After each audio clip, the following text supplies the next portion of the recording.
Olá pessoal, vamos resolver a questão deixada na aula de crime impossível. A questão que eu deixei para vocês nessa aula de crime impossível é a seguinte. É uma questão da magistratura do TJMS na prova de 2008 feita pela FGV. E ela fala o seguinte: qual das seguintes condutas não constitui crime impossível? Primeira coisa que eu quero que vocês marquem aí é não constitui crime impossível. É muito importante que a gente marcar esse não para na hora da prova não errar. Pelo seguinte, às vezes a gente lê logo a letra A, que é o que eu falo que eu não gosto de fazer, eu gosto de começar de baixo para cima, porque se tiver alguma pegadinha, pelo menos isso não vai ser visto logo de cara pela gente.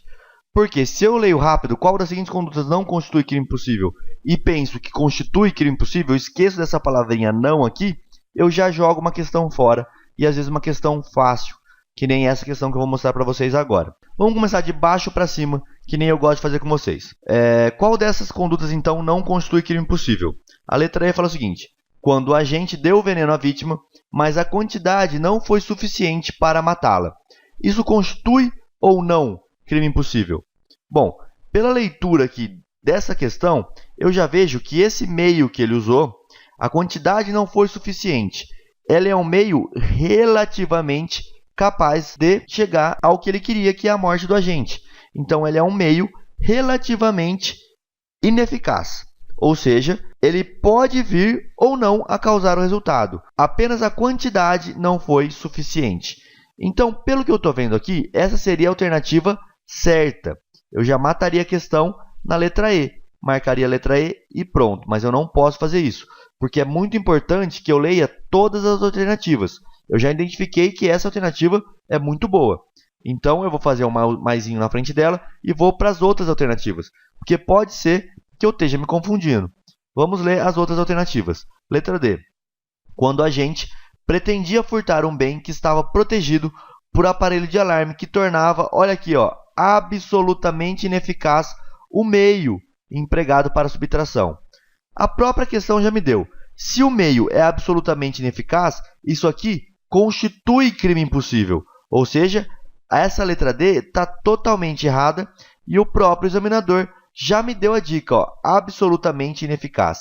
Essa eu posso riscar e não voltar mais a ler ela. Letra C.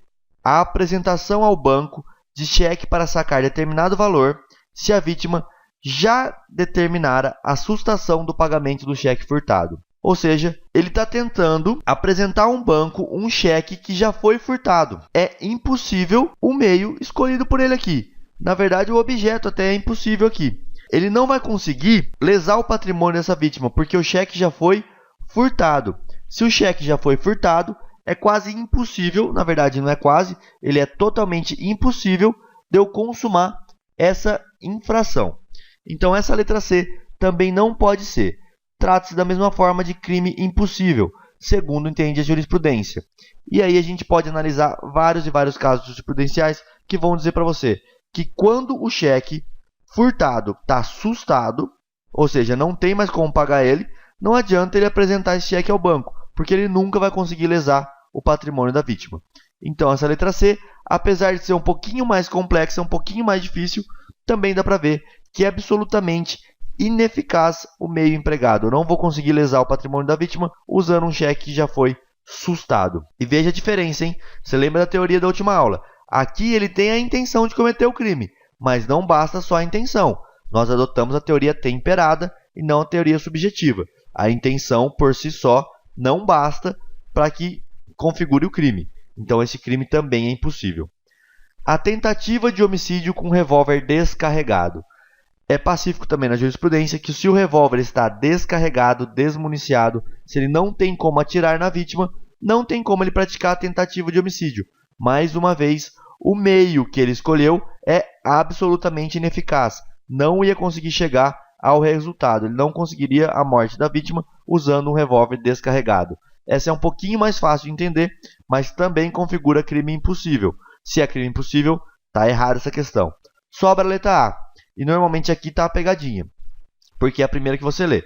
Vamos lá. O furto de dinheiro guardado, cujas cédulas haviam sido marcadas para descobrir que iam tentar a subtração. Vamos ler de novo. O furto de dinheiro guardado, cujas cédulas haviam sido marcadas para descobrir quem ia tentar a subtração. Isso daqui, na verdade, ele configura uma hipótese de crime impossível por aquilo que a gente falou. É um flagrante preparado. Olha a figura aqui do flagrante preparado. O flagrante preparado, ele não é crime, ele é um crime impossível. Então, ó, o furto de dinheiro guardado, havia um dinheiro guardado, só que as cédulas, elas tinham sido marcadas para descobrir quem ia tentar a subtração. No momento que essa pessoa subtraísse aquela nota marcada, eu já saberia que era ela, ou seja, eu preparei um flagrante. Como isso aqui é flagrante preparado, essa letra A também não pode ser. A letra A e a letra C, e a letra C mesmo, elas são duas letras bem capciosas, bem difíceis da gente enxergar aonde que está o crime impossível aqui. Por isso, pessoal, na hora que eu li a E, ele ficou absolutamente claro de que isso daqui era um meio relativo. Se é um meio relativo, porque a quantidade não foi suficiente, mas o veneno era capaz de levar à morte a vítima. Só a quantidade que foi administrada errada. É um meio relativamente. Se a gente tivesse adotado a teoria objetiva pura, isso daqui seria crime impossível.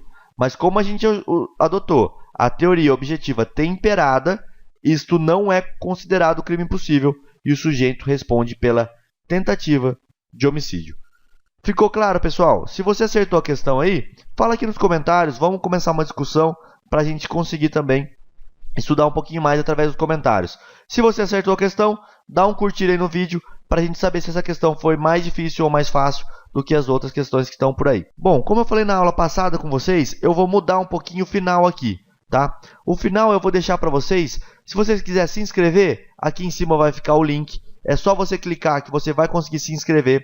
Se você quiser assistir a outras aulas, é só você clicar aqui nesse botãozinho Outras Aulas. Se você clicar nesse botão Questão Comentada, eu vou mandar vocês lá para a playlist, onde tem várias questões comentadas. Se você quer ver a questão anterior, é só clicar na flechinha da esquerda. A próxima questão, quando estiver disponível, na flechinha da direita. Aqui embaixo eu vou deixar 3 aulinhas para vocês, que pode ser do seu interesse. Se quiser assistir, é só clicar nelas. E no canto direito superior vai ficar o link do Penal é Legal, que também faz questão comentada, que também dá várias aulinhas, várias dicas legais para você que vai fazer OAB ou concurso. É só clicar aqui que eu vou mandar vocês direto lá pro canal deles ou para alguma aula super legal. Bom, pessoal, o Desenha Direito também está lá no Twitter, que é Desenha Direito. Sempre que uma aula é postada, a gente publica aqui no Twitter, @Desenha Direito. Se você quer ser o primeiro a saber dessas aulinhas, é só seguir o nosso Twitter, que você vai receber lá instantaneamente a aula quando for postada. Não esqueça de curtir e compartilhar esse vídeo, porque isso ajuda a crescer o canal Desenhando Direito, que já está com um volume bem legal de pessoas, mas ajuda ele a ficar ainda maior e ajuda a gente a convencer mais professores a vir, o que é uma tarefa bem difícil. Por enquanto eu vou continuar fazendo as aulas de penal, continuar com vocês na parte geral de penal. Qualquer novidade eu posto aqui para vocês. Muito obrigado e até a próxima.